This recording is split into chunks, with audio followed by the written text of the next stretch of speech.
Namaste.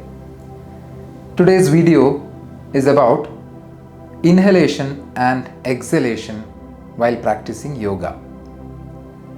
Generally, people get confused on when to inhale and when to exhale while practicing yogasanas. If you observe, when we inhale, the chest opens up, and when we exhale, the chest contracts. The same rule holds good when you practice yogasanas also. Let me show you some examples. Now look at this example where I bend forward. So I'm going to bend forward, and when I bend forward, my upper body becomes smaller or it shrinks.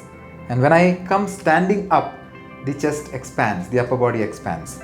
So naturally, when I bend forward, it has to be an exhalation, and when I stand up, it has to be an inhalation.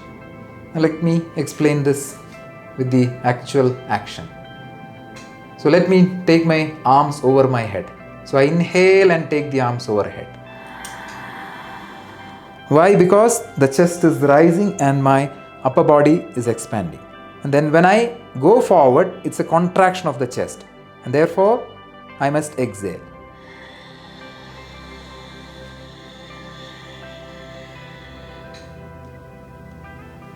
So did you observe, when I came down, it was an exhalation. Now when I stand up, what should be the breath? Yes, my chest is going to expand, and therefore it has to be an inhalation. So I inhale and come up. And then when I bring my hands down, it has to be an exhalation.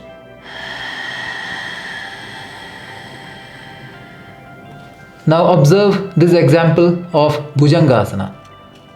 When I come into Bhujangasana, what happens to my chest? It opens and it expands. Therefore, what is the breath that I have to take? It has to be an inhalation. So I inhale and come up. Now when I go down, what should be the breath? It has to be an exhalation.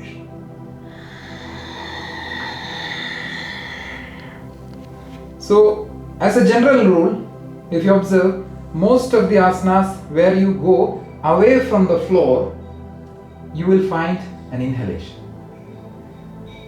Because generally the upper body expands when you go away from the floor. And when you go down towards the floor, generally the body contracts, and therefore you will find an exhalation. Yes, there are few exceptions to this rule. I'll show you an example of an exception. Now, this is an asana called Supta Padangushtasana, where in the final step, I am to bring my chin towards the knee. So, when I bring my body up, there is actually a contraction of chest. And when I bring my body down, there is an expansion of the chest. So, when I come up, I am supposed to exhale, and when I go down, I am supposed to inhale. So observe this. I come up with an exhalation, and then when I go down, I have to inhale. So you would have seen the rule of inhaling when I go away from the floor and exhaling when I come towards the floor is broken here. The rule that doesn't change is when you find an expansion of the chest or the upper body, there has to be an inhalation. And where there is a contraction of the chest or the upper body, there will be an exhalation. Keep this simple rule in mind. It is very easy to determine when we must inhale and when we must exhale. Keep practicing. Namaste.